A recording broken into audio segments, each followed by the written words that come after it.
Hey everyone. Tonight we drift not into battle, but into the quiet aftermath, the ward where war's noise finally stops. The air smells of antiseptic and candle wax, and somewhere, beneath dim lamps, a surgeon traces the ruins of a soldier's face with trembling hands. Outside, the guns have fallen silent. But here, another kind of war begins, a war to rebuild what the battlefield erased. You've heard stories of generals and glory, of trenches and tanks. But this is the story of the men who returned home faceless, and the doctors who refused to let them disappear. It's a tale of scalpels, skin, and sorrow, and of how compassion stitched itself into the flesh of history. If stories of resilience whispered through the hush of war help you unwind, please like and subscribe. And tell me in the comments, where are you listening from tonight? And what scar in history still lingers in your mind? Now dim your lights. Breathe slow, and follow me into the ward where humanity was rebuilt, one face at a time. You stand now, in the early days of the 20th century, on the precipice of a new kind of darkness. A darkness that descends not with the stealth of a shadow, but with the thunderous roar of a mechanized beast. The world, as you knew it, is about to be remade. Not by divine hand, but by the relentless grind of gears and the fiery breath of cannons. Feel the tremor in the earth beneath your feet. A distant rumble that speaks of an approaching storm unlike any humanity has ever witnessed. This isn't the war of old, with cavalry charges and honor duels. No. This is something colder, more efficient, more utterly devastating. It is a conflict designed to tear not just lives, but the very fabric of identity. You hear the accounts, whispered through the sparse, flickering light of a quiet evening. Tales of shells raining down, not like natural hailstones, but as instruments of precise, calculated destruction. Imagine the air, thick with the acrid scent of gunpowder and the metallic tang of fear, as machine guns unleash a hail of bullets, each one a whisper of oblivion. Then, a new terror emerges from the mists of the battlefield, a gas, insidious and suffocating, that burns not just the lungs, but leaves its mark upon the visible soul, the face itself. You try to picture it, but the horror is beyond easy comprehension. This isn't just about survival anymore. It's about what survival leaves behind. Thousands, then millions, lived through this inferno. You see them in your mind's eye, emerging from the smoke and rubble. They breathe, they walk, their hearts still beat a ragged rhythm. But something fundamental has been stolen. Look closely. Their faces, they are not as they were. Imagine looking into the eyes of a loved one and seeing a stranger reflected back. A canvas of flesh brutally torn, crudely stitched by surgeons whose skill, though valiant, could only patch, not restore. The results were often grotesque, a patchwork of skin and scar tissue that bore little resemblance to the person beneath. You can almost feel the rough, uneven texture, the tautness where skin once flowed smoothly. The mirrors in those post-war homes, they became silent judges. You turn from them, perhaps a gasp catching in your throat as your own reflection, or that of a dear friend, reveals not a familiar visage, but a mask of pain and disfigurement. Families, reunited with their heroes, sometimes found themselves recoiling, not from lack of love, but from the sheer, overwhelming shock. The person they knew, The face that held a lifetime of memories had vanished. It was as if a part of their very identity had been erased, leaving only a haunting silhouette. But in this profound darkness, amidst this sea of broken men and shattered reflections, a faint light begins to glimmer. You sense it, a stirring of something new, something courageous, within the hearts of a few visionary doctors. They saw not just wounds, but lost identities. They dared to ask a question no one had truly answered before. Could they not just save a life, but restore a life? Could they rebuild not just flesh and bone, but the very essence of who a person was, etched upon their face? This was more than medicine. It was a profound act of compassion, blossoming from the fertile ground of unspeakable horror. From the raw destruction of war, you witnessed the quiet, determined birth of an entirely new branch of healing. This was the moment. You realize, when modern plastic surgery began its tragic, yet ultimately redemptive, journey. A journey whispered into existence by the silent screams of those whose faces had been stolen, and by the defiant hope of those who dared to give them back. Before the roar of cannons, before the glint of the modern surgeon's scalpel, humanity had already begun its quiet quest to reclaim what was lost. You are transported now, back through the mists of time, to an era where the desert winds carried ancient wisdom and the stars above offered their timeless guidance. Imagine the golden sands of ancient Egypt, warm beneath your bare feet, stretching to a horizon painted with the hues of dawn. You envision a world where every detail, every gesture, carried meaning and grace. In this distant past, you might encounter a noblewoman, her status evident in her flowing linen robes and carefully braided hair. But look closer at her foot. You notice something subtly remarkable. She wears a wooden prosthetic toe, carved with exquisite detail, meticulously fashioned to replace what was lost. Why not simply for function, though that was part of it, but for beauty, for dignity, so that she could still wear her treasured sandals, walk with poise, and feel whole in her society. This simple, elegant piece of wood tells you something profound: the desire to appear complete. To hold on to oneself is as old as civilization itself. It is a quiet testament to the enduring human spirit, even then. Now, let your mind drift further, across vast deserts and centuries of quiet evolution, to the lush, vibrant lands of ancient India. You are in a place where knowledge was revered, where scholars meticulously documented the world around them. Here, you discover the profound teachings of a physician named Sushruta. His wisdom, preserved in a text known as the Sushruta Samhita, wasn't merely a collection of remedies.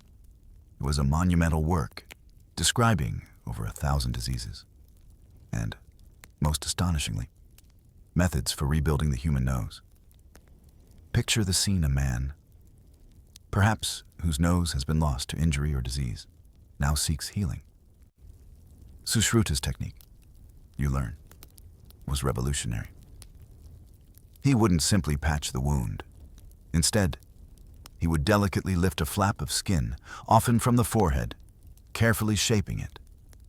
Crucially, this flap remained attached to the body, a living bridge, ensuring its vital blood supply. Then, with an almost artistic precision, he would fold and stitch this living skin to form a new nose. You can almost feel the delicate tension in the air, the surgeon's focused gaze, the careful movements of his hands. This ancient principle, you realize, this understanding that living skin must stay alive to be successfully transferred, would echo through the ages. It would be rediscovered, refined, and eventually, centuries later, it would become the very bedrock of modern reconstructive surgery. The wisdom of these ancient healers, so far removed from the horrors of the Great War, waited patiently, like seeds dormant in the earth, for the moment when their knowledge would be most desperately needed. Their quiet understanding, born of compassion and careful observation, would one day offer a glimmer of hope in humanity's darkest hours. From the soft glow of ancient wisdom, you now step into the harsher light of 16th century Europe. It is an era of tumultuous change, marked by endless skirmishes, brutal sieges, and a pervasive shadow of superstition that often mingled with the nascent efforts of medicine.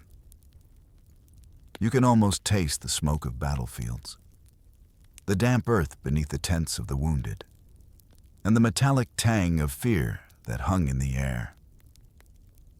This was a time when medical knowledge was rudimentary, and many wounds, even minor ones, often led to agonizing death.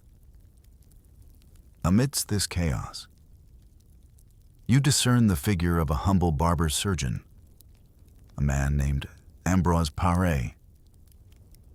Imagine him moving through the makeshift infirmaries, his hands, though calloused from his trade, imbued with a gentle certainty.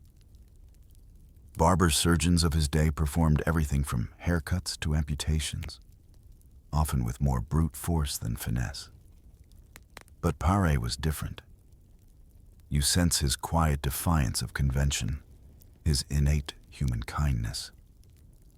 He walked among the wounded, men screaming not only from their injuries, but from the brutal cures of the time. The prevailing wisdom dictated that wounds, especially gunshot wounds, must be cauterized with burning irons or boiling oil to prevent infection. You wince at the thought, picturing the searing pain, the agonizing smell of burning flesh. But Paré, in a moment of desperate necessity and profound insight, ran out of boiling elderberry oil. Instead, he dressed the wounds with a simple, soothing ointment he had prepared from egg yolk, oil of roses, and turpentine. The next morning, as you watch him survey his patients, a quiet marvel unfolds. Those treated with the ointment slept peacefully, their wounds showing signs of healing, while those who had endured the scalding cautery were racked with fever and pain. You witness this pivotal shift in practice, born not from academic theory, but from empirical observation and a deep refusal to inflict unnecessary suffering. He saved men not only from pain, you realize, but from the despair of such brutal treatments. Paré's compassion extended beyond initial wound care. You see him bending over men who have lost limbs, men whose lives felt shattered by their new incompleteness. He began to devise ingenious solutions, crude by modern standards, yet revolutionary in their time. Picture the intricate mechanical hands he crafted, often made of iron, capable of grasping or holding. Imagine the glass eyes he meticulously shaped, restoring a semblance of wholeness to those who had lost an eye. He fashioned artificial limbs, allowing men to stand, to move, to reclaim a piece of their lost independence. His famous words echo through the centuries. I dressed him. God healed him. You feel the humility in his voice, but also the profound truth of his approach that medicine, at its heart, must always be guided by empathy, by a recognition of the human being beneath the injury. He observed that men fitted with his prosthetics were less likely to succumb to the deep despair that led many to end their own lives. His legacy, you understand, is that medicine must never lose its heart, its fundamental connection to the human spirit. Centuries later, the soldiers of another, even more devastating war would unknowingly owe their chance at a new face, a new life, to the kindness and courage of this remarkable barber surgeon. As the gentle echoes of Ambroise Paré's compassion fade, you are drawn forward once more, plunged into the harsh, stark reality of 1914. The world, barely recovered from the Industrial Revolution, now believed in a new kind of glory, a glory forged in the crucible of steel and steam. Nations marched to war with banners flying, with trumpets blaring, convinced of a swift and honorable victory. You might have felt a swell of patriotic fervor, or perhaps a chilling premonition, knowing what lay ahead. But what followed was not glory, not in the traditional sense. It was machinery, endless, merciless, metallic. You hear the guttural rumble of artillery, capable of tearing apart landscapes and lives with terrifying efficiency. You witness the emergence of monstrous tanks, clanking behemoths that crushed everything in their path, seemingly impervious to human defiance. And then, the insidious whisper of gas, a chemical ghost that choked the very breath from men's lungs, leaving them convulsing, blind, and disfigured. The battlefields became canvases of unimaginable destruction. Shrapnel, thousands of tiny, jagged fragments of metal ripped through the air with deadly force. You try to imagine standing in a trench, dug deep into the earth, your body somewhat protected by the muddy walls. But your head, your face, remains exposed, a vulnerable target in this maelstrom of flying steel. A sudden explosion, a rain of debris, and in an instant, a man's face could be shattered beyond recognition. Bones, once strong and protective, were simply pulverized.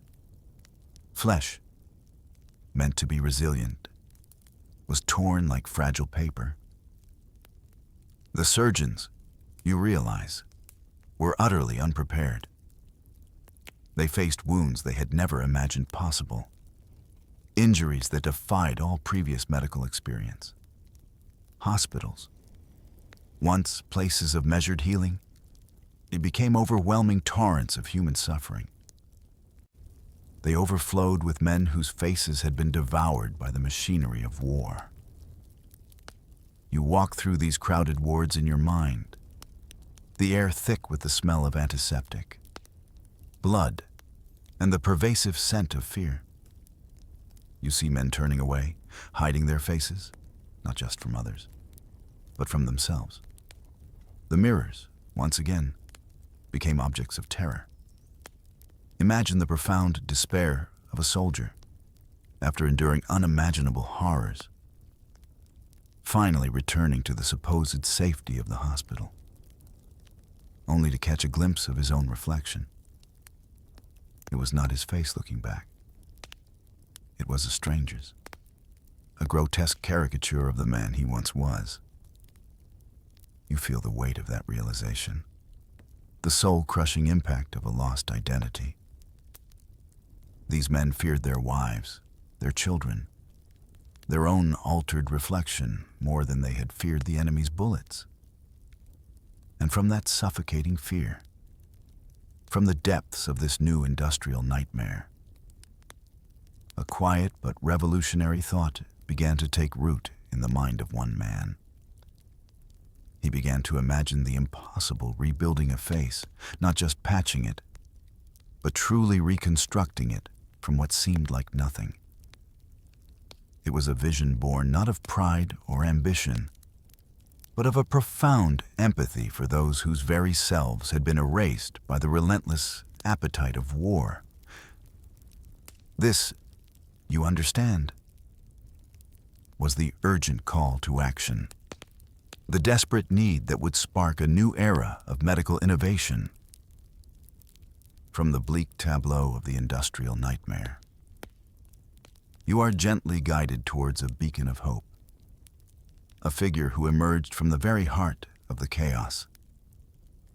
His name was Harold Gillies, a surgeon from New Zealand.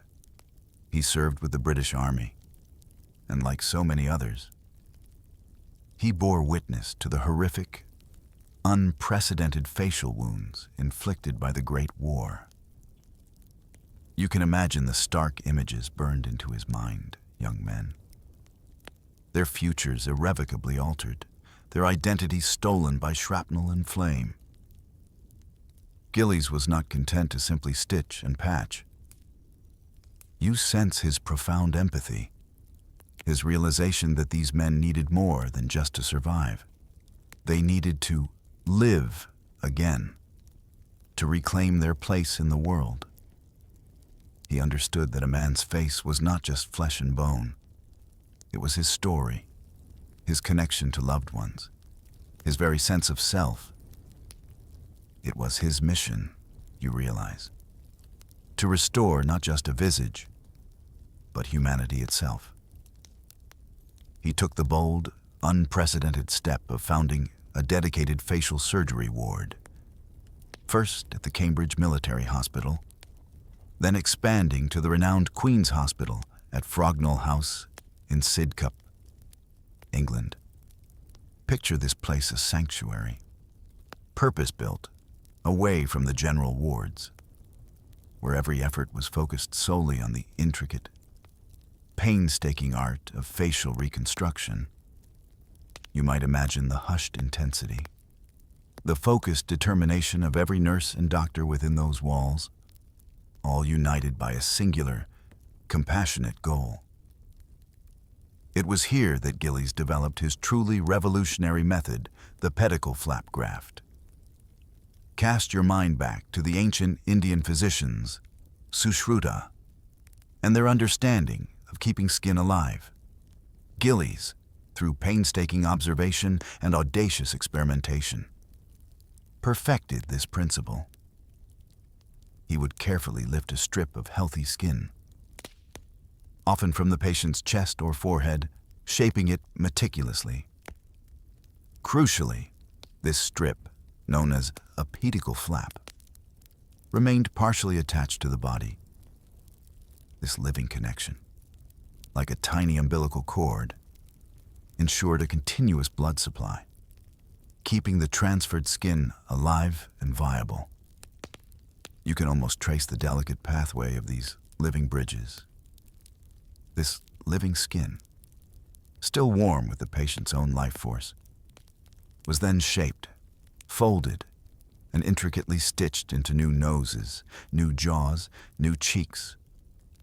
Imagine the precision required, the artistic vision combined with surgical skill to sculpt a human face from damaged tissue.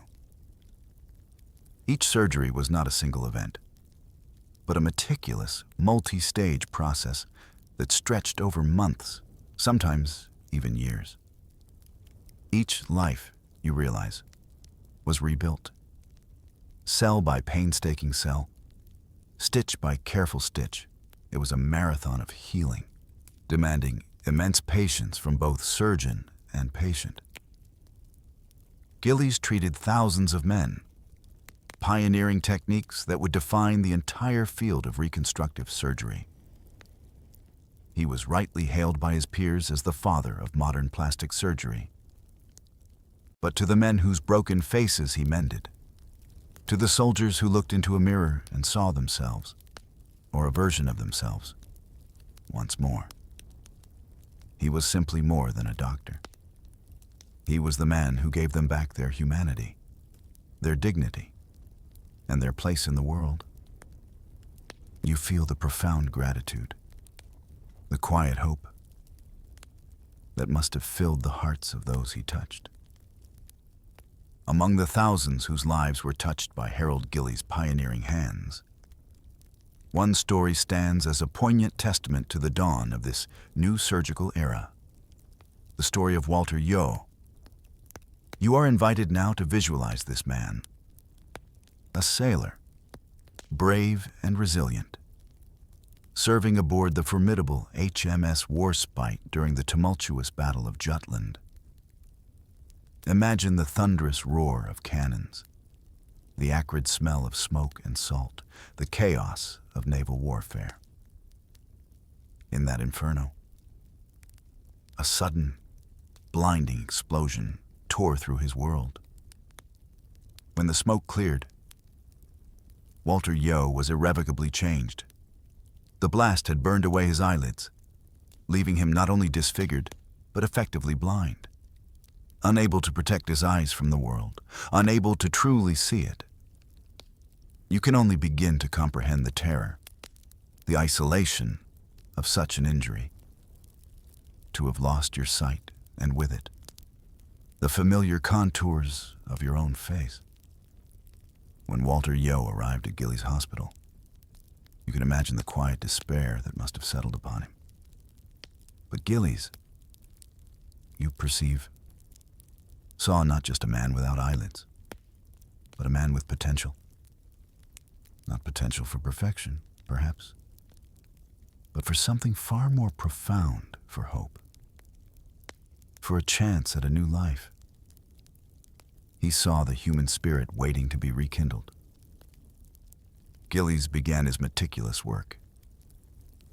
He lifted a sheet of living skin, not from some distant part of the body, but still connected, still vibrant with the flow of blood, often from the patient's forehead or neck.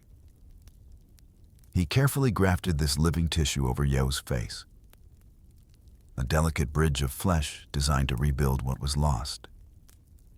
Slowly, painstakingly, with the patience of a sculptor and the precision of a surgeon, new eyelids began to take shape from that grafted skin.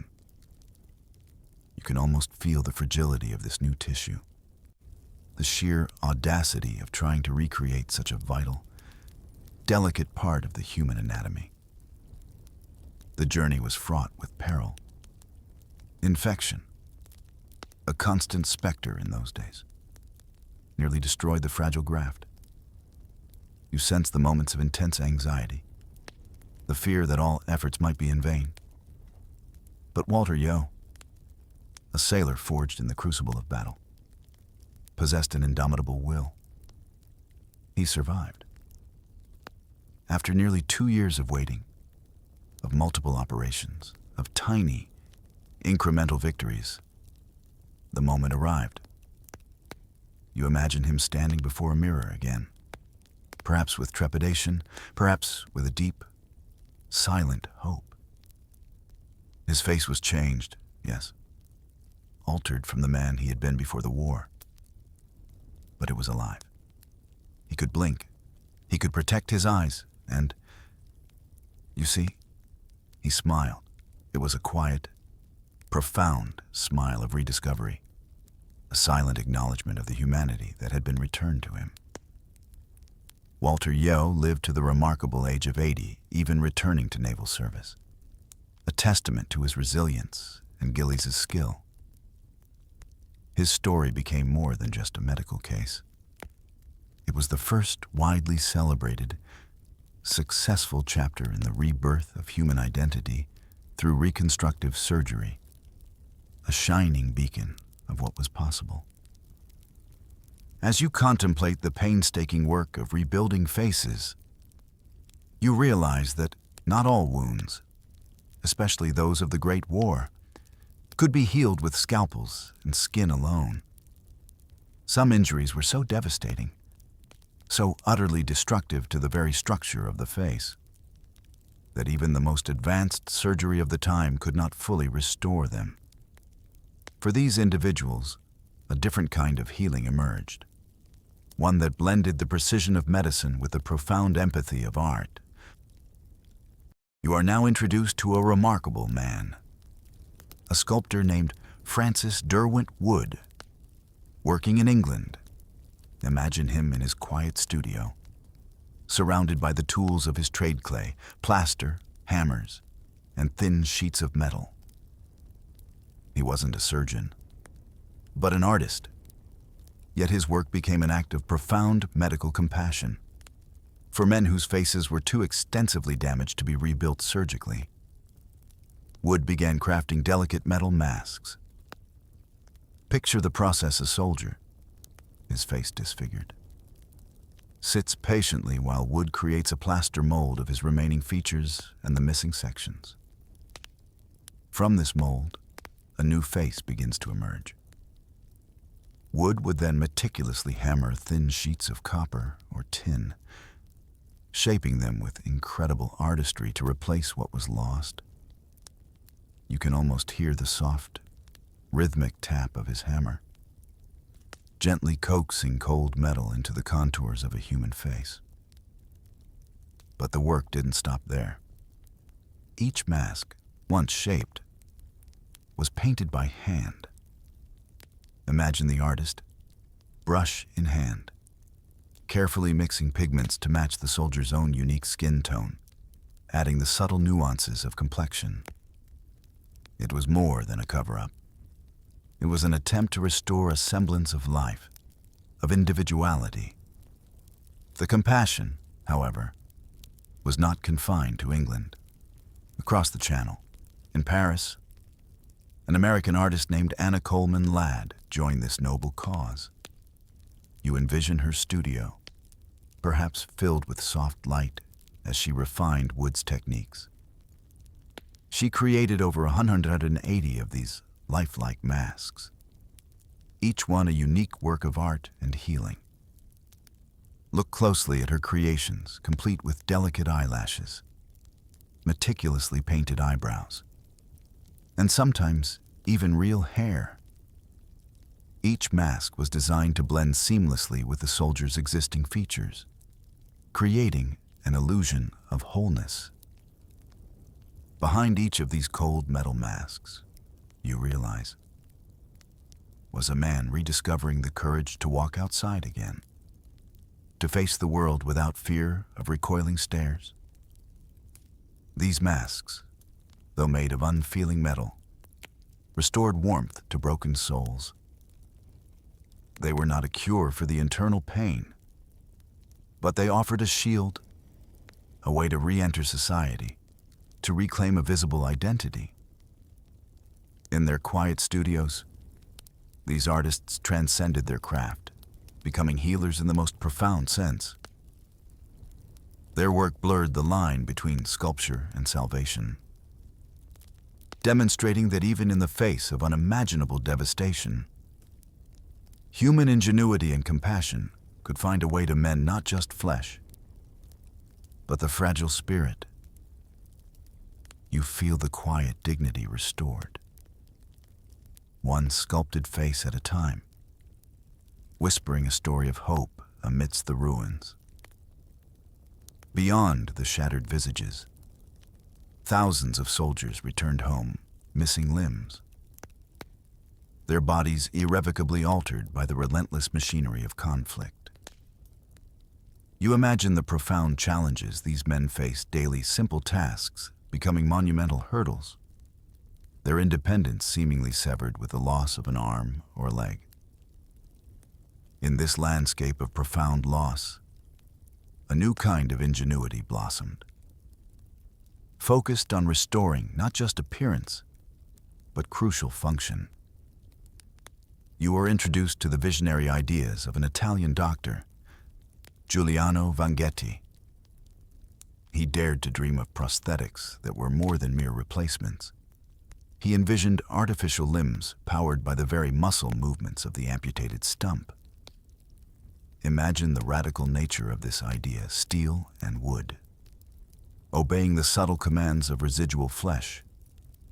This ambitious concept found its ultimate perfection in the hands of a German surgeon, Ferdinand Sauerbruch. You picture him, a figure of intense focus and surgical skill, meticulously working to translate Vangetti's dream into tangible reality. Sauerbruch developed what he called the motor flap. Through his innovative surgical techniques, he could reroute the nerves and muscles of the remaining limb stump, creating a kind of biological switch. When the patient thought about moving their lost hand or foot, the remaining muscle would contract, and this subtle movement could then be harnessed to control a mechanical arm or leg. For the very first time, you realize cold, inert steel could obey the body's will. Imagine the profound liberation felt by a soldier who, after years of struggling with a static hook or peg leg, could suddenly grip an object again, or manipulate tools, or even write a letter with a new mechanical hand. You can almost feel the sensation of that new grip, the renewed sense of agency. These weren't just artificial limbs. They were extensions of the self, restoring a vital connection between mind and matter. Factories across Europe, once churning out weapons of war, now shifted their focus. They began to produce these sophisticated prosthetics by the thousands, each one a tangible symbol of resilience, a testament to the human spirit's refusal to be defeated. You see assembly lines, not of destruction, but of restoration, churning out hope in the form of carefully crafted wood, leather, and metal. Medicine, art, and engineering, you observe, were no longer disparate fields. They merged into a single, cohesive purpose: human restoration. The war, which had so brutally exposed the fragility of the human body, also forced humanity to learn a profound lesson: survival is not enough. To truly live, to fully participate in the world, one must be able to move again, to interact, to reclaim physical autonomy. Thus, you witness the birth of a new era, the era of functional human reconstruction, where ingenuity and compassion worked hand in hand to redefine what it meant to be whole. As the last shots of the Great War echoed into silence, peace, a fragile and uncertain peace, returned to the ravaged world. You imagine the celebrations, the relief, the hopeful anticipation of a return to normalcy. But for many of the wounded, especially those whose faces bore the indelible scars of battle, true peace remained elusive. When they returned home, society, in its eagerness to forget the horrors, often looked away. You witnessed the quiet tragedies unfolding in countless homes. Families struggled to accept the altered visages of their sons, husbands, and fathers. Strangers, encountering these disfigured veterans on the streets, often recoiled, their discomfort a cruel reflection of the prejudice these men now faced. Imagine the pain of being judged by your appearance after sacrificing so much for your country. It was a wound that cut deeper than any shrapnel. Many veterans, overwhelmed by the stares, the whispers, and the unspoken pity, retreated from the world. You envision them hiding behind drawn curtains, seeking solace in isolation, preferring the quiet solitude of their rooms to the harsh judgment of public life. They found work that required no interaction, no direct gaze, fearing pity far more than the physical pain that still lingered. Gillies, in his unending compassion, tried to retrain them for new trades, attempting to reintegrate them into a society that often didn't know how to embrace them. But for some, the psychological wounds were too deep.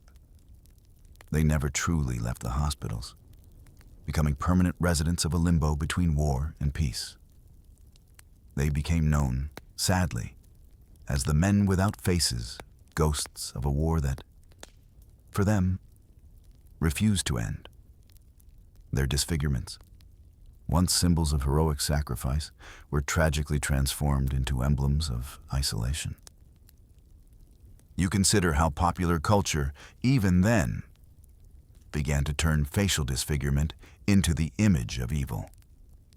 In the flickering light of early cinema, in the pages of sensational stories, the scarred man became the villain, the twisted antagonist, a cruel and distorted reflection of the real prejudice faced by these genuine heroes. These men, you realize, had fought with unparalleled bravery for their countries, enduring unimaginable suffering. Yet, upon their return, they were often rejected, ostracized by the very societies they had defended.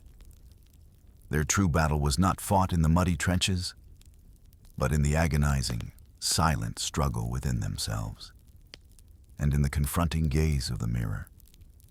It was a battle for their dignity, for their acceptance, for their rightful place in a world that seemed to want to forget them. Their very existence, however painful, forced the world to confront its own fears, its fear of imperfection, of difference, of the uncomfortable truth of war's ultimate cost.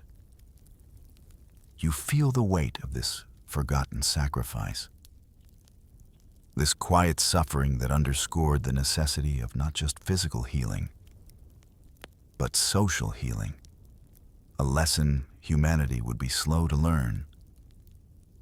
From the somber quiet of forgotten heroes, you are now gently carried forward, past the echoes of the Great War, into a new understanding of its profound and enduring legacy. Harold Gillies, the architect of new faces, did not cease his work when the fighting stopped.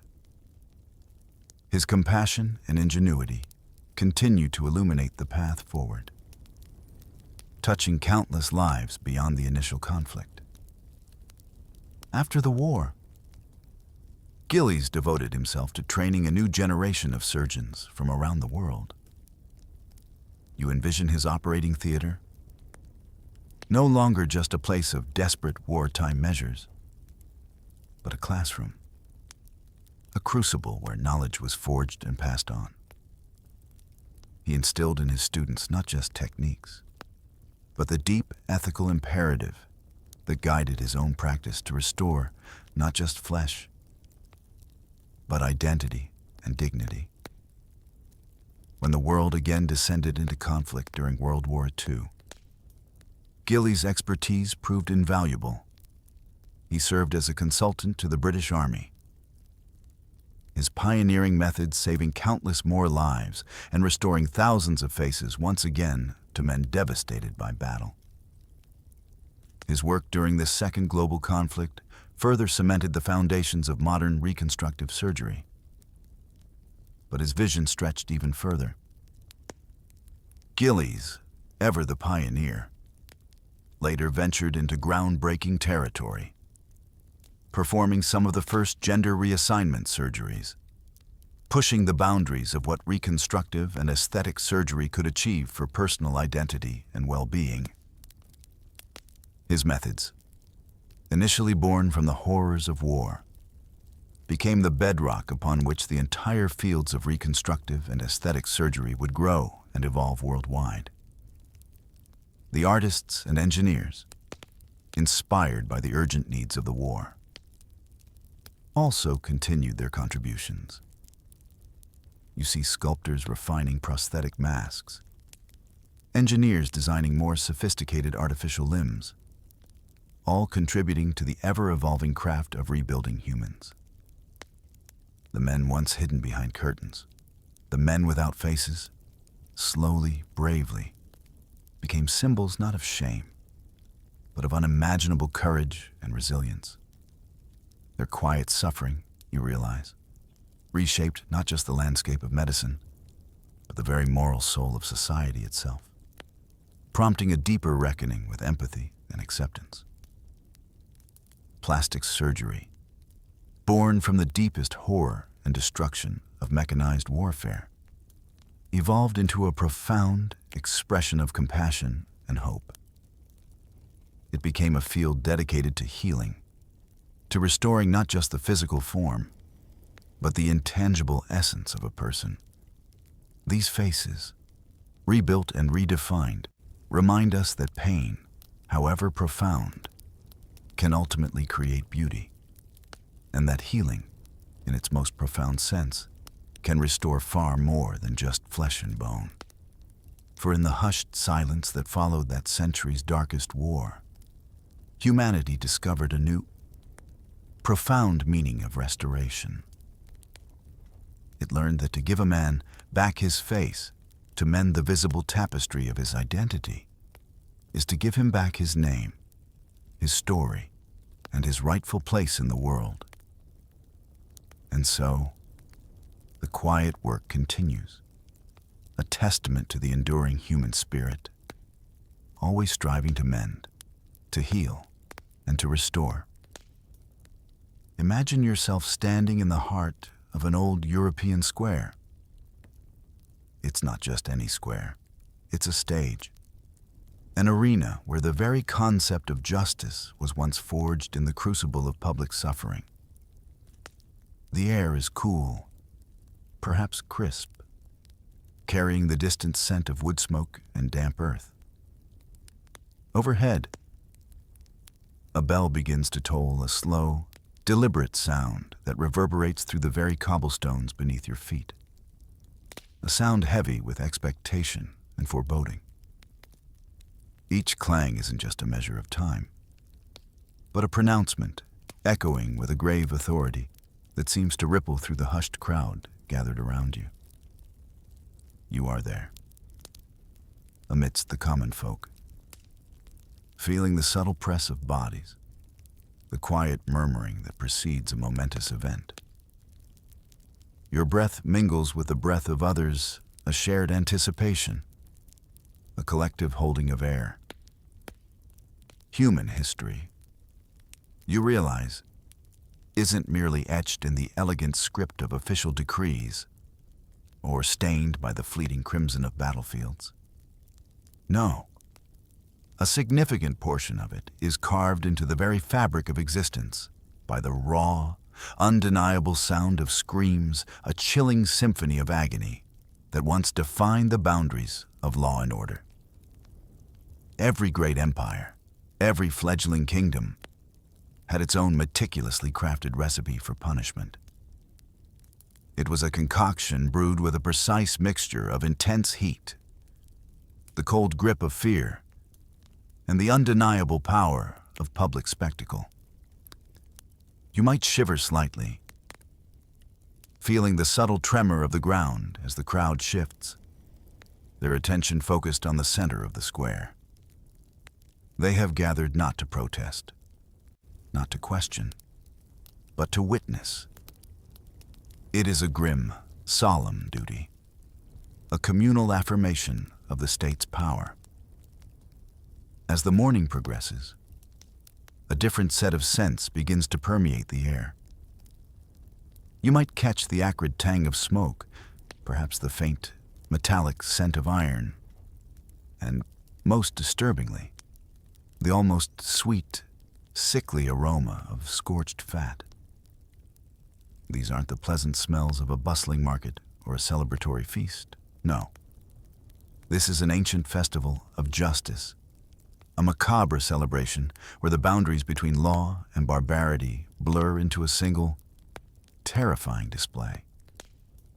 You ponder, as others undoubtedly did, why it was so utterly necessary for pain to be a public declaration, a visible testament, for order to feel truly real, for authority to be genuinely respected.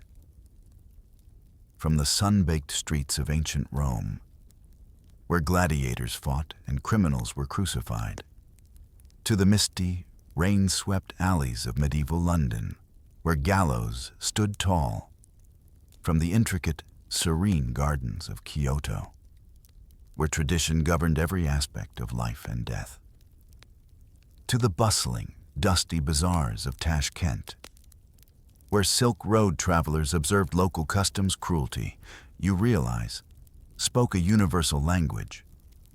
Its grammar was simple: inflict enough suffering, and compliance would follow. Its dialect shifted, but its message remained starkly consistent across continents and centuries. Tonight, as the modern world sleeps, we, the quiet observers, will dare to reopen those long, sealed pages of history. We'll turn back the heavy, almost brittle leaves of ancient texts and hushed accounts, where what was once called justice often looked less like salvation and more like a descent into the deepest circles of hell.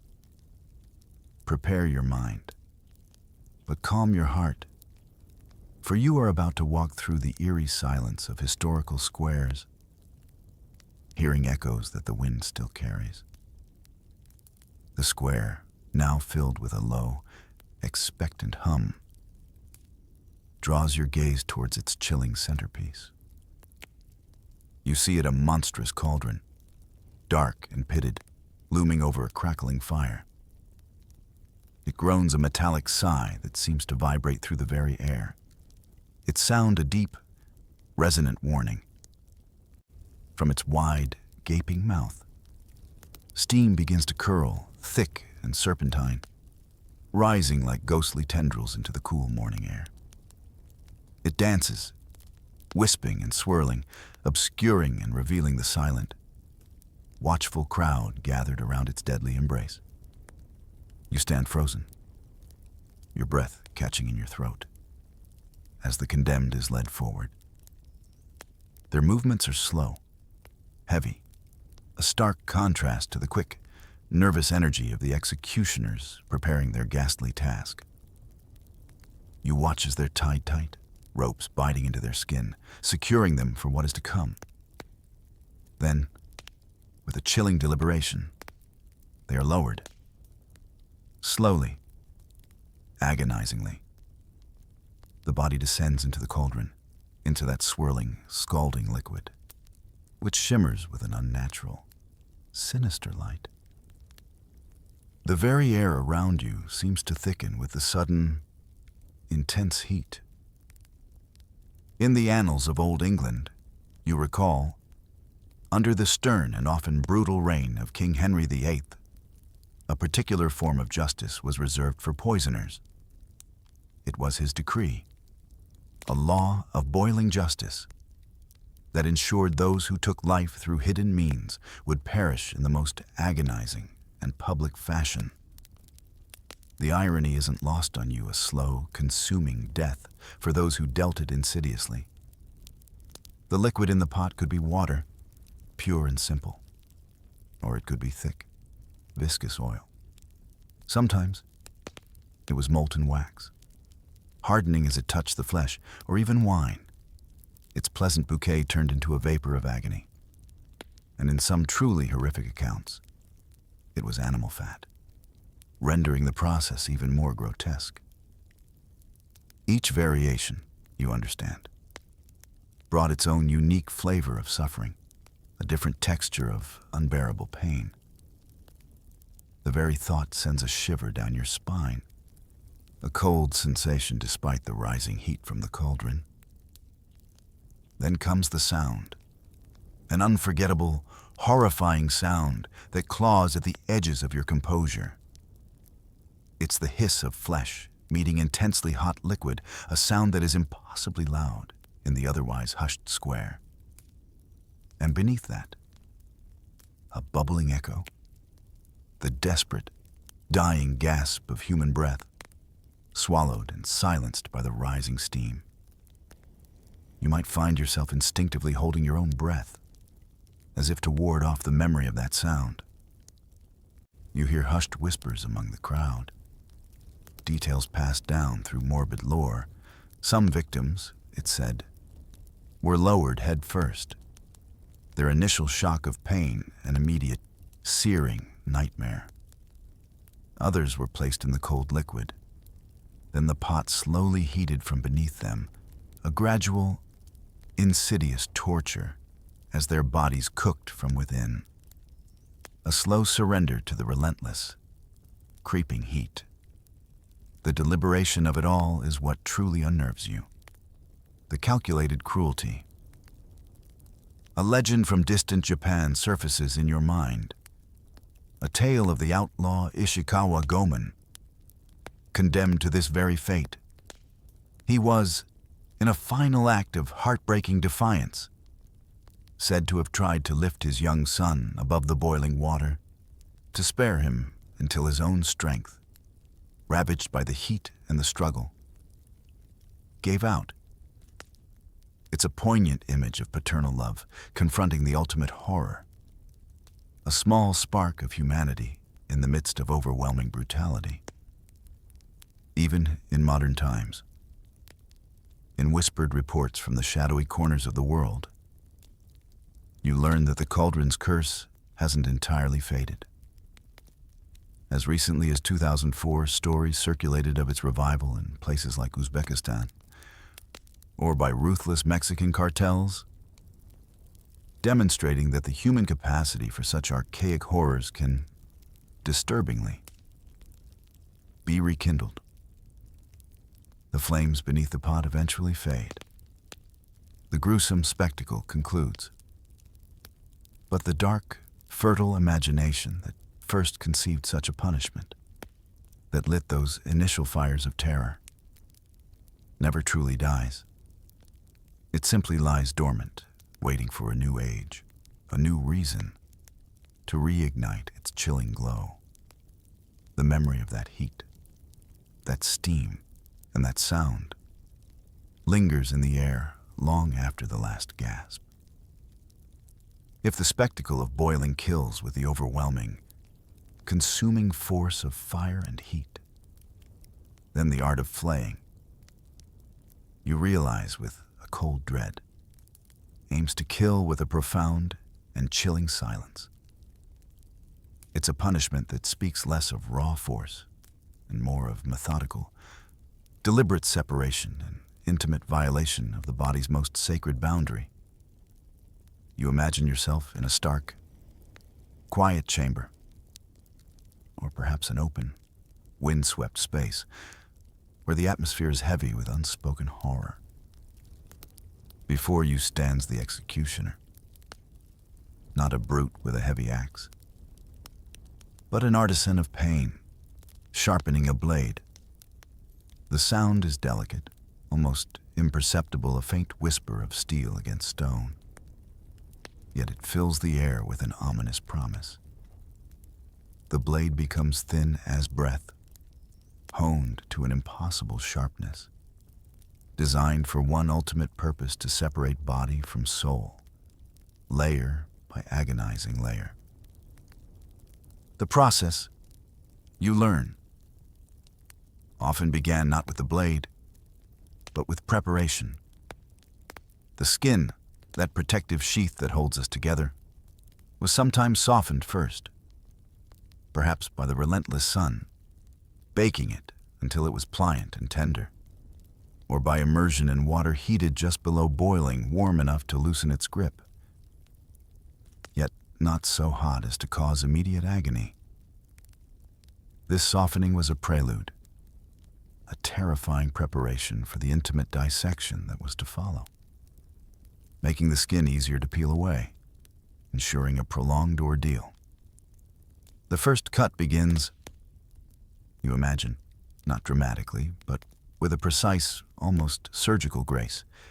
It starts at the thigh, perhaps, or another broad, accessible part of the body. The knife, guided by an unnervingly steady hand, traces a patient red map across the skin, a delicate line that barely breaks the surface at first, but deepens with each pass. You can almost feel the cold steel against your own skin, a phantom sensation that makes you draw back slightly. Each slice is slow, incredibly slow, painstakingly deliberate. So slow, in fact, that you might almost convince yourself you can hear the body beginning to unravel, the microscopic tearing of tissue, the subtle ripping sound as skin starts to lose its grip on the muscle and flesh beneath. It's a sound that exists more in the imagination than in reality. Yet it's no less potent, no less horrifying. The air grows heavy, not with screams, but with a profound, almost reverent hush. The skin peels away. You picture it, with the uncanny ease of wet cloth being pulled from a smooth surface. It's not the dramatic tearing you might expect, but a methodical, almost artistic removal. And the sounds emanating from the victim aren't necessarily booming screams, but often just a whisper, a ragged gasp, a low moan, a desperate prayer. The pain is too profound, too encompassing for a simple shout. It consumes. It paralyzes, leaving only breath and a desperate silence. The duration of this torment is truly chilling. Some victims, you hear, lived for hours, their exposed flesh a canvas of raw agony, their bodies fighting against the ultimate betrayal. Others, incredibly, endured for days, their will to survive stretching beyond the limits of comprehension, until the cold, the infection, or the sheer exhaustion finally took them. They died, not by the mercy of a quick end, but by the slow, inexorable march of their own bodies giving out. In ancient Assyria, the merciless practice was immortalized. You envision the palace walls, adorned not with tapestries or frescoes, but with the flayed skins of rebels, pinned up as grotesque, stark warnings. The sight, even in your mind's eye, is intended to instill absolute terror, to crush any thought of dissent before it can even form. It is a public declaration of unassailable power, written in flesh and blood. Centuries later, the echoes of this horror mutated. You find yourself contemplating how skin, once a living boundary, became a commodity. Human skin, tanned and treated, repurposed as leather for wallets, bindings for books, or even, most disturbingly, as relics of power. Grotesque trophies meant to signify conquest and dominance. It's a testament to humanity's capacity to both inflict and commercialize suffering. When the flesh is entirely gone, when the outer layer of what makes us identifiably human has been stripped away, you realize a profound truth. What's left behind, the raw, exposed musculature and bone, isn't human anymore, at least not in any recognizable, dignified sense. It's a raw, anatomical display, a testament to the absolute vulnerability of our forms, and a stark reminder that beneath our skin, we are all just fragile vessels. The silence that follows such an act isn't peaceful, but heavy, laden with the weight of unspeakable trauma. You shift your gaze now to another chilling apparatus, an emblem of a different kind of terror. In the center of the square, where the sun might now cast long, thin shadows, you see the wooden wheel.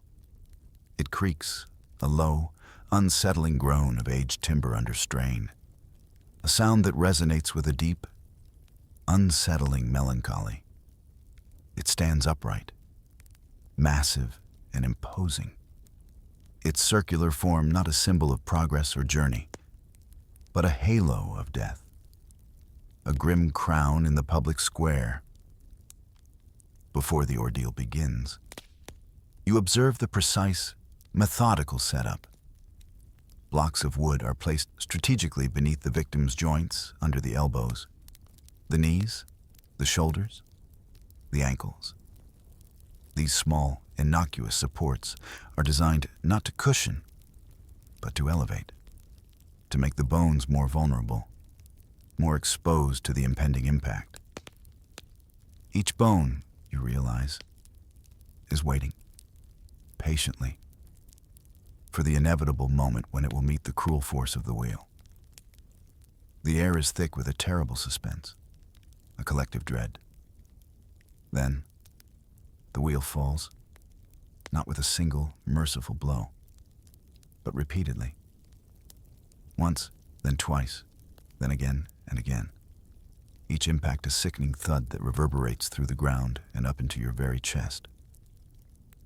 You can almost feel the crushing force, the sudden, sharp agony as limbs begin to twist in impossible, unnatural shapes. The human form, so resilient in life, is rendered fragile, broken, a grotesque sculpture of pain. Each strike is a testament to the meticulous design of suffering. You learn that a grim form of mercy could be found in the executioner's technique. True compassion, in this context, meant striking the head first, a swift, albeit brutal, end to the torment. But true cruelty, a more common practice, began from the ankles up, systematically shattering bone after bone, joint after joint, extending the agony, ensuring that the victim endured the full, agonizing spectrum of the punishment before succumbing. The choice was a stark reflection of the prevailing attitudes towards the condemned. Once shattered, the body, or what remained of it, was then meticulously woven through the spokes of the wheel.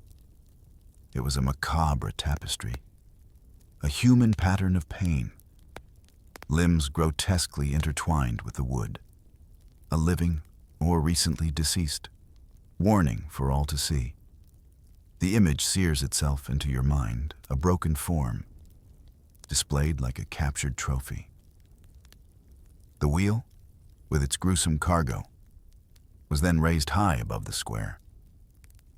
It stood as a stark monument to state power, visible for miles around, a stark reminder of the consequences of defying authority. And there, exposed to the elements, the wheel turned slowly in the wind, a silent, perpetual motion that seemed to mock the stillness of death. You can almost hear the soft creak of the wood as it rotates, a haunting lullaby to the fallen. Sometimes, to compound the horror, a fire would be lit below the suspended body, adding the searing agony of flames to the broken bones, transforming the spectacle into an inferno. Other times, there was only silence, a vast, oppressive quietness that watched over the decaying form, leaving the elements and scavengers to complete the work. The choice, again, depended on the desired level of terror. A strange belief permeated these dark times. If, by some incredible miracle, a victim survived the brutal ordeal and the subsequent exposure, it was often hailed as an act of divine intervention. Such a person, touched by God's grace, would then be spared, a living testament to an otherworldly power. But for the vast majority, there was no such reprieve. They were left to rot, their bodies denied the dignity of burial, their souls, in the grim belief of the age, trapped between the cold wood of the wheel and the vast, indifferent sky.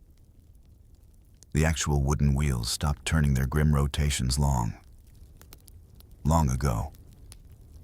Yet, the echo of their creaking, the ghost of their impact, never truly ceased. It lingers in the periphery of history, a chilling reminder of how humanity once sought to enforce its laws. The story takes a turn now, a momentary divergence into legend and myth. Yet, it's a legend deeply intertwined with the very instruments of torture we have been contemplating.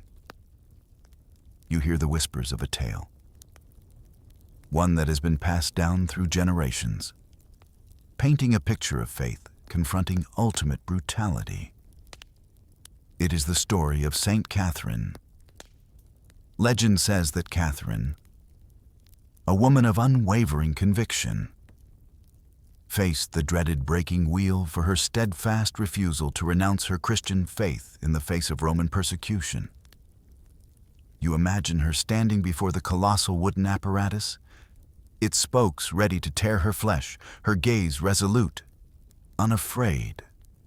The crowd, vast and hushed, watches with bated breath, anticipating the gruesome spectacle. But then, as her pure hands, perhaps trembling slightly but firm in conviction, touched the very structure designed for her torment, a miracle occurred. The legend tells us the wheel, that instrument of agonizing death, shattered. Not just broke, but exploded into pieces, sending shards of wood flying, a dramatic, divine intervention.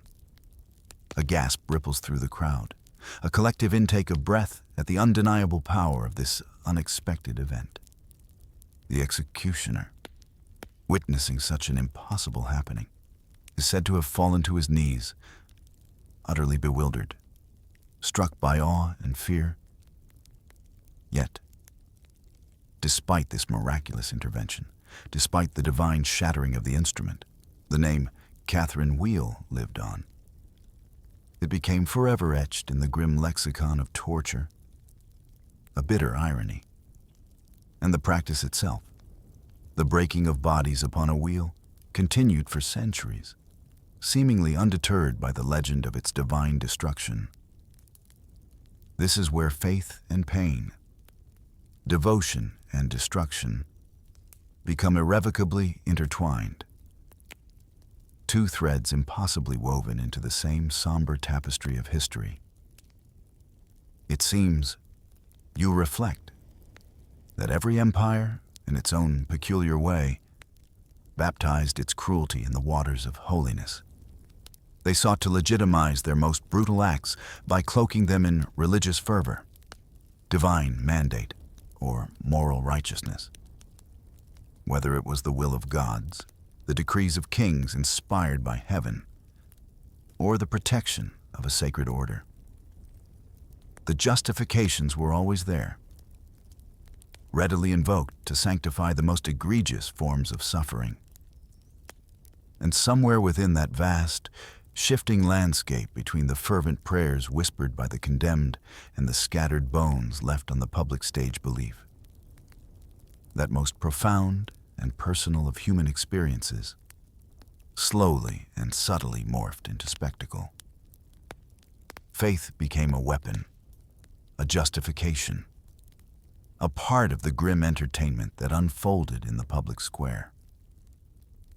The agony of a single soul was transformed into a dramatic performance, designed to reinforce the power of both church and state, to teach a lesson through fear rather than through compassion. The shattered wheel of St. Catherine stands as a poignant symbol of this complex, often contradictory relationship between faith and terror. A story whispered through the ages, reminding you of the enduring power of both belief and cruelty. Now, you are transported to a specific moment in time, the year 1584, and the chilling story of Balthazar Gerard, a name that became synonymous with an extraordinary, almost theatrical, level of historical retribution. Gerard committed a crime that shook the foundations of power. He assassinated William the Silent, a figure revered as the father of Dutch independence. This was no ordinary murder. It was an act of regicide, an attack on the very embodiment of a nation's aspirations. And as such, it demanded a punishment of unparalleled horror, a public sermon delivered through agony. You must imagine the scene. The palpable fury of the populace, the outrage of the authorities. Gerard's punishment was meticulously designed not just to inflict pain, but to make an indelible statement, a legend of terror that would echo through history. His torment began with the public humiliation of whipping, each lash tearing at his flesh, followed by the grotesque act of being smeared with honey, a sweet lure that turned into a torment when he was left exposed. You can almost feel the sticky, uncomfortable sensation, the helplessness as he was then left for goats to lick at his open wounds, their rough tongues scraping against raw flesh, turning a seemingly innocuous act into a sustained, excruciating torment. His hands, the very instruments of his crime, were targeted next. You picture them, plunged into boiling oil, a sensation that would seize every nerve ending, the flesh curling back, blistering and tearing, a searing, unforgettable agony that would forever mark him. The smell of burning flesh, you imagine, would hang heavy in the air, sickening and unforgettable. Then came the ingenious cruelty designed to deny him the most basic human comfort, sleep. He was bound into a tight, agonizing ball, his limbs contorted, making it utterly impossible for him to find even a moment of restful oblivion. The relentless ache, the growing fatigue, the slow erosion of sanity all contributed to a profound and crushing despair. You feel the claustrophobia, the desperate longing for even a moment's release. But the torment continued. He was forced to wear shoes crafted from raw dog skin, stretched tightly over his feet. Then, in a truly diabolical twist, these shoes were exposed to fire, causing the raw skin to shrink, to tighten, to slowly but relentlessly crush his feet. The pressure, the heat, the slow, excruciating compression of bone and flesh, it's a calculated horror that leaves you gasping.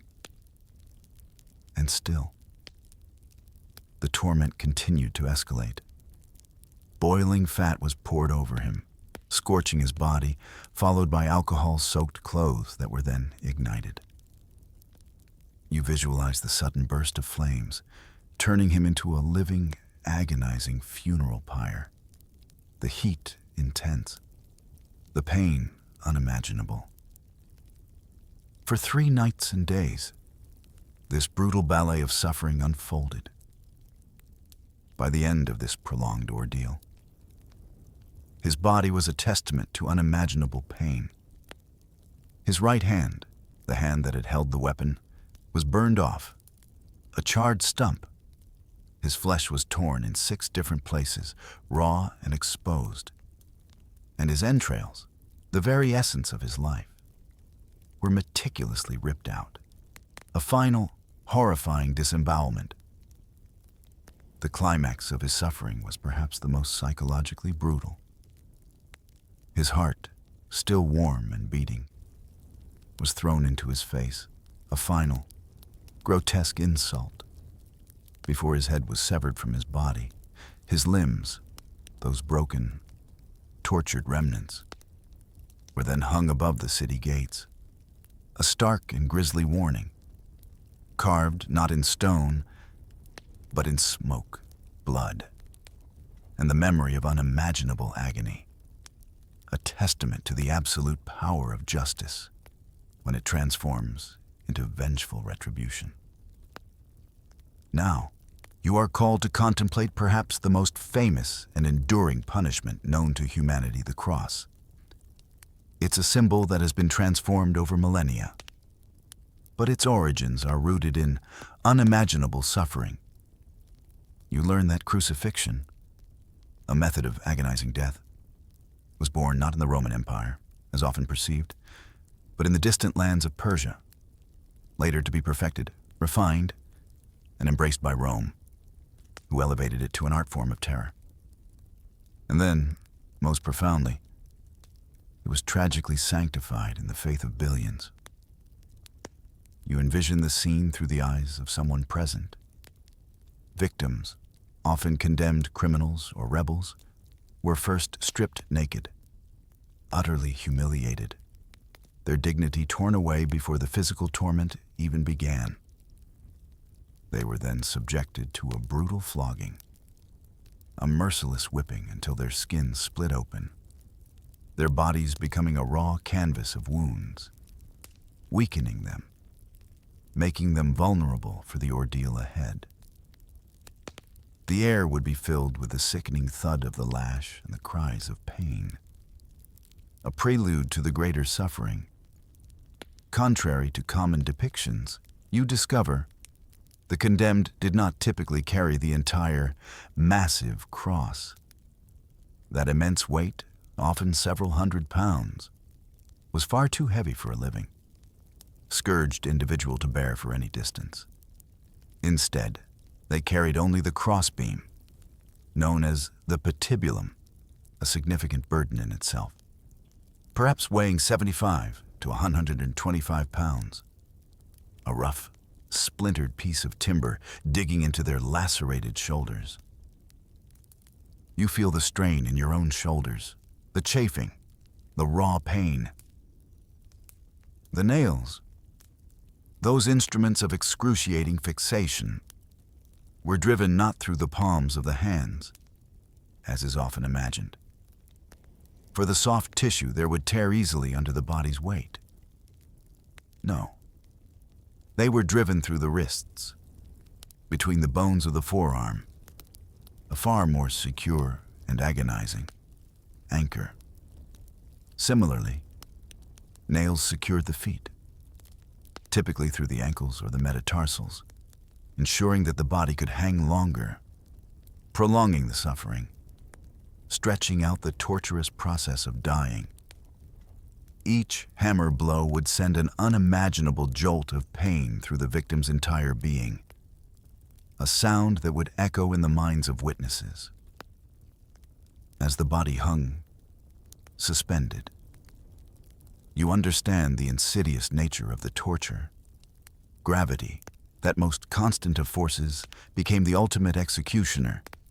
It relentlessly pulled downwards, crushing the lungs, making each breath an agonizing struggle. To draw air, the victim would be forced to push up on the nailed feet, bearing their entire weight on those impaled limbs, causing excruciating pain to ripple through their body with every desperate gasp. You feel the desperate need to breathe, the growing panic of suffocation. Death on the cross, you learn, rarely came quickly.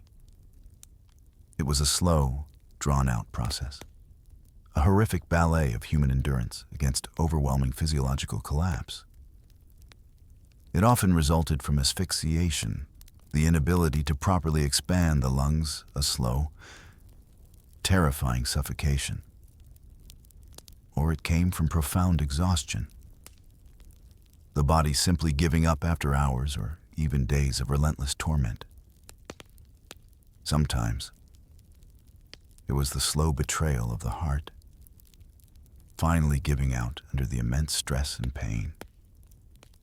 Guards, ever present, stood by, often hastening death if it seemed too long in coming, or if an impending Sabbath required the removal of the bodies.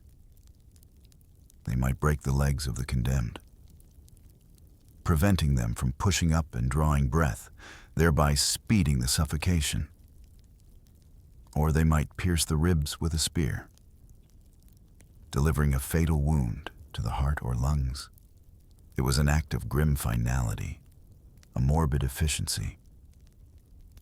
The cross, once a scaffold for absolute despair, a symbol of the ultimate degradation and suffering, has been profoundly transformed into a potent symbol of salvation. Yet, its shadow, long and indelible, still stretches across every century since its inception. A constant, quiet reminder of humanity's capacity for both immense cruelty and profound sacrifice. You realize the depth of meaning that can be imbued into an object, transforming its very essence over time, even as its grim history remains etched in the collective memory. As you look around the square, the setting for so many of these historical spectacles, you begin to grasp a profound truth. Punishment, in these eras, was never just an act, it was a performance. The entire public space, with its cobblestones and ancient buildings, became a vast, open-air theater of suffering. The stage was public, accessible to all, and every execution, every branding, every flogging was a meticulously orchestrated drama. Crowds, you observe, didn't just trickle in. They gathered early, often before dawn, jostling for the best vantage points. Children, perched on their fathers' shoulders, craned their necks for a clearer view, their innocence yet untouched by the grim reality. Vendors moved through the throngs, hawking food and drink, turning the morbid occasion into a bizarre sort of civic holiday. It was a macabre carnival, a twisted form of entertainment for the masses. Justice, in this context, truly became entertainment. The screams of the condemned, the crack of the whip, the thud of the wheel. These weren't sounds to be hushed or avoided. No, they formed the civic soundtrack, a brutal melody that accompanied the daily lives of the citizens. You hear the low murmurs of the crowd, the occasional gasp, the collective sigh, all part of the audience's reaction to the unfolding drama. Judges and priests, figures of authority and moral guidance, stood proudly at the periphery, their expressions often stern, sometimes even righteous. They truly believed that such public displays of pain were essential, that they kept order, that they instilled the necessary fear to maintain a stable, compliant society. Their presence lent an air of legitimacy, a divine sanction to the brutal proceedings. But the condemned, you realize, saw only one thing: the raw, unadulterated face of cruelty, now wearing the carefully constructed mask of law. For them, there was no justice, no salvation, only the inexorable march towards an agonizing end, presented for the edification of others. Their individual suffering was subsumed into a larger narrative of state power. You begin to ponder, with a growing sense of unease, a chilling realization. Humanity's greatest invention, you reflect, wasn't the revolutionary wheel that sped commerce, or the plow that transformed agriculture, or even the printing press that spread knowledge. Perhaps, in its darkest hour, its most enduring innovation was the development of torment with a clear, calculated purpose. It was the invention of pain, inflicted with intention, designed to achieve specific social and political ends. As the body burned, or broke, or bled, the crowd learned obedience. They absorbed the lesson, etched not into their minds through logic, but into their very souls through visceral terror. They understood the consequences of defiance, the price of transgression. And when, at last, silence fell over the square, a heavy, oppressive silence after the screams had faded, no one dared to ask if the law, that sacred pillar of society, still smelled of blood and fear. You realize the lasting impact of such spectacles, shaping not just behavior, but the very moral landscape of a civilization.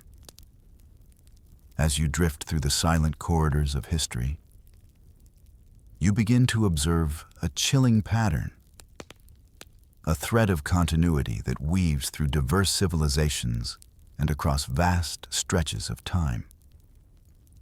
From the ancient, formidable empires of Assyria, whose walls displayed the flayed skins of rebels, to the glorious, expansive empire of Rome, that perfected the cross and countless other horrors. From the tempestuous, intriguing courts of Tudor England, with its boiling and its wheels, to the powerful, enduring Ottoman throne, with its own intricate methods of control and punishment cruelty, you realize, wasn't static. It evolved like a dark, perverse art form. It adapted and refined and reinvented itself with each passing age. Every era, every civilization, you note with a touch of melancholy, believed itself to be the epitome of progress, the very pinnacle of civilization. Yet, paradoxically, each of them found new and increasingly ingenious ways to prolong the act of dying, to make the transition from life to death slower, more agonizing, more impactful. The tools of torture changed, certainly. The motives shifted too, from simple retribution to complex political statements, from religious cleansing to social control. But one constant, one truly terrifying and enduring element, remained the boundless, often dark, wellspring of human imagination. The instruments themselves morphed, taking on new forms and functions.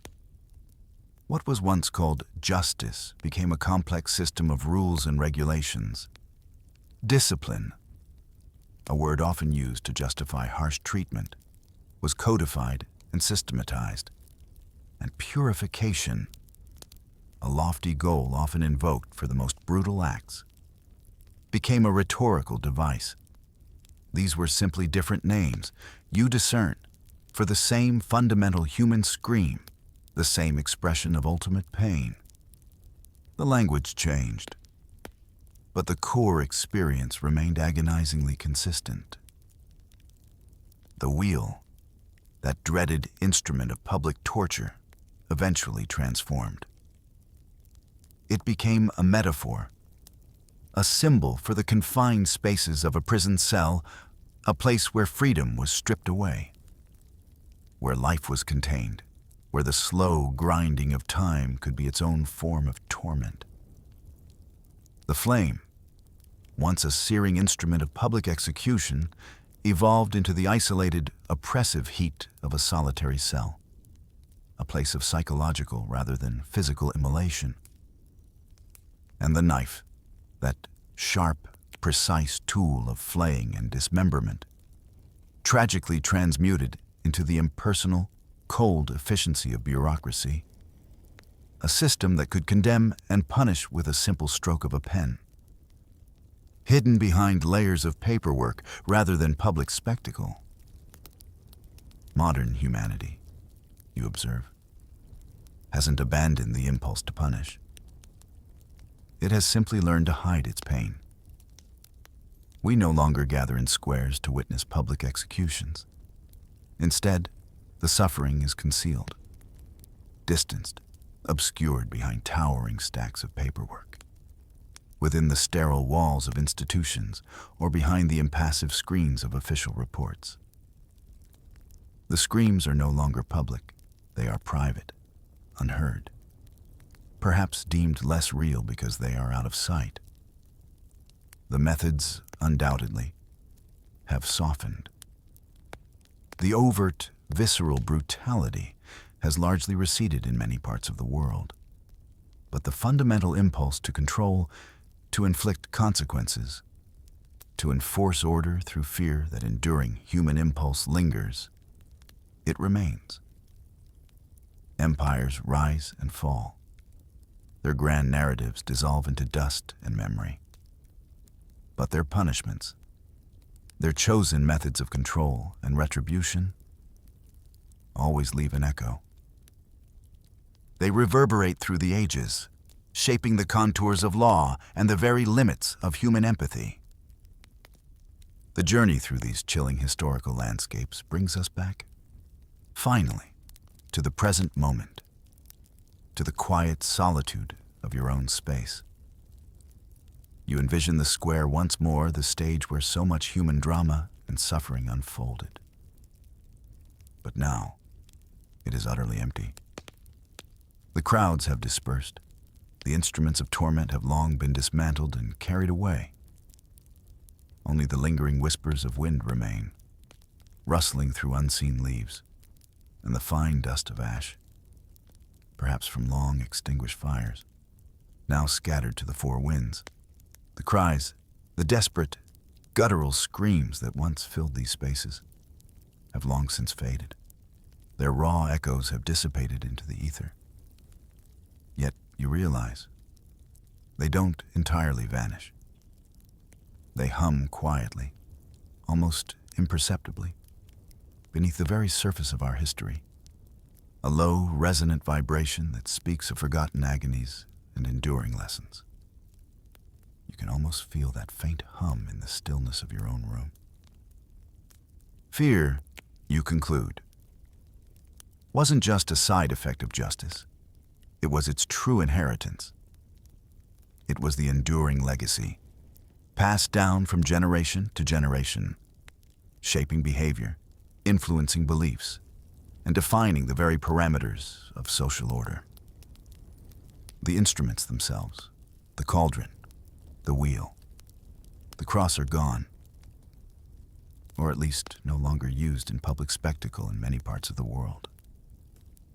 But the memory of their existence, the chilling knowledge of what they represented, lingers like persistent smoke, an indelible stain on the fabric of human consciousness. History, you understand, doesn't truly forget. It merely waits. It whispers its secrets, its triumphs, and its horrors to those who are willing to listen. And if you listen closely tonight, through the quiet static of your own breath, through the gentle rhythm of your own heart, in the profound silence that now surrounds you, you might still, just might, hear the faint, distant echo of metal meeting flesh, a ghostly reminder of a time when justice wore a far more brutal face. Humanity, in its complex, often contradictory existence, has never truly stopped punishing itself or its members. The methods may change, the justifications may evolve, but the underlying impulse, the desire to impose order through consequence, remains a fundamental part of our collective story. So, as the journey concludes, allow yourself to slowly, gently, dim the lights even further. Close your eyes, let your gaze soften, and take a deep, calming breath. Let the profound silence that follows these historical echoes carry you, not into fear, but into a deeper understanding. Let it carry you to the very edge of sleep, to that quiet, reflective space where justice once screamed, and where, thankfully, peace now reigns for you. Good night, fellow historian.